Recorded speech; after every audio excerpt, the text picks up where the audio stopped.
Hello everybody and welcome back to another YouTube video. Today, I am doing something different. Today, I just got my new graphics card for Christmas. The GTX 1050, I think it says on the front, doesn't it? Yeah, the GTX 1050 Ti. Now, this wonderful machine makes my computer perform a little better. Now, some of you might know this because most of you are my friends. My computer is a small form factor, which means I had to find a graphics card that could work well with my computer and would actually survive. My power supply uses. So my power supply only produces around 230 watts, which isn't very good. That is horrible. But with this, it actually is quite fine, surprisingly. But yeah, I'm going to use this thing because it's actually one of the best graphics cards for small form factor old computers like mine. Mine's around 8 years old, and we're going to see. So the rest of the footage that you're going to see is a voiceover of me working on my computer and showing you the insides of my computer. I guess you can see what my computer looks like. Currently, I think my computer is a HP 6300 Compaq. I think so. It's quite an old one. But yeah, I'm gonna go open it up, and you guys, I hope you guys enjoy. And have a happy Christmas as well. So as you can see, you can kind of see my setup a little bit. I've got my fan, because it's really hot in the summer. But this is my computer right here, as you can see. Yeah, it's pretty old. This is the room I'm in currently. It's a pretty big room.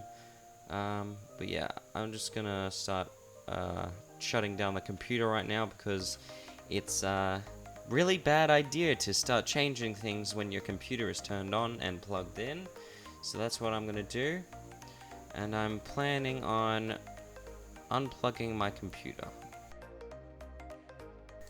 So now that I've finished unplugging everything, I'm basically pushing the start on button to hold it down so that I can get rid of all auxiliary power, because that can be bad if you have static electricity in your hands. Now I'm just removing the Velcro USB port. That really is helpful when connecting all my gear. I still use it right now post graphics card. So yeah, let's see. Well, post installation of graphics card.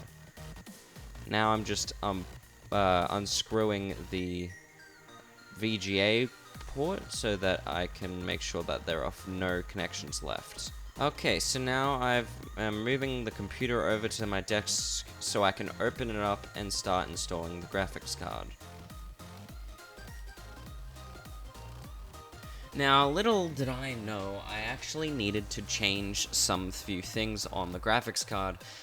When I said at the beginning that my graphics card is a small form factor, I meant it, as my graphic card is mainly installed with the large bracket, but I needed to change the bracket so that it could fit into my computer.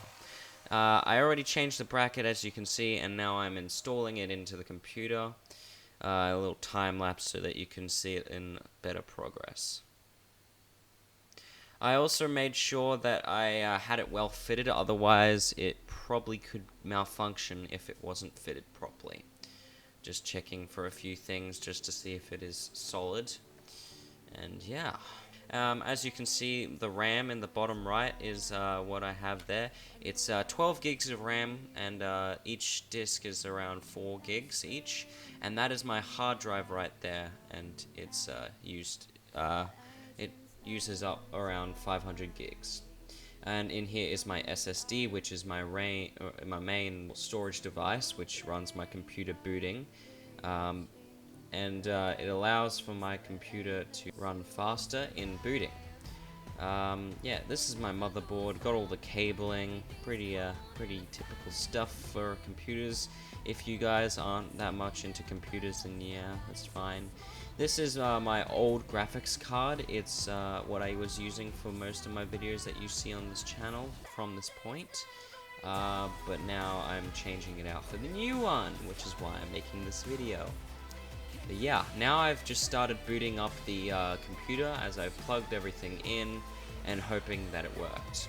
The only thing is that it didn't actually work. It wasn't booting up. So what did I do? I had to pull out the computer and I had to fix everything manually by only using one monitor at a time. Eventually, I fixed the solution to this issue. Alright guys, so it is currently morning.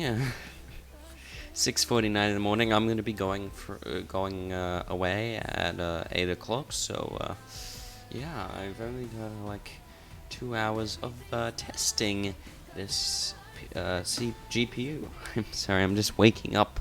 I'm probably in worse a condition than I was last night setting up the thing. So yeah, I'm gonna test Scrum Mechanic while also, you know, testing OBS. So we're gonna see what's gonna happen and what kind of frame rate we're gonna get out of this. Oh wow, we are running at 78 frames per second, and it seems that 68 is the average, so that's impressive.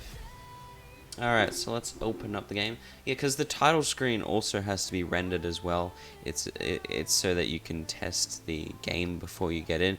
The thing that I find annoying about that is you can't update your settings off game. So if you go on it and your graphics card isn't up to date on the game, it can be bad, and I had a hard time trying to open Scrum Mechanic and putting it at low settings to test it when I didn't have a graphics card at all.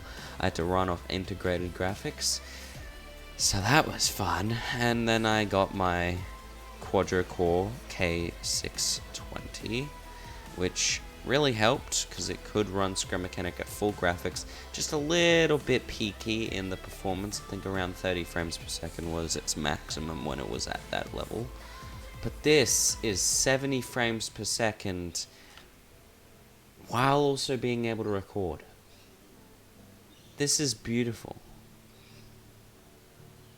I think the display settings is a little bit more in. I don't know why that is. I might have to fix that.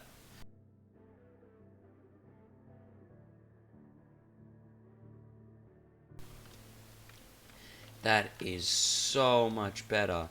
I just switched it. It's amazing. Oh, wow. That's so good. I never get 45 frames per second. It's always under 30. And I'm recording right now at 60 frames per second. Oh, they don't know what power I have. Thank you guys so much for watching this episode.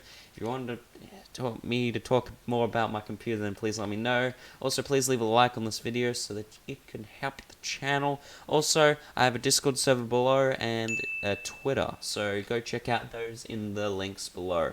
I currently have no Twitter followers yet. I need them.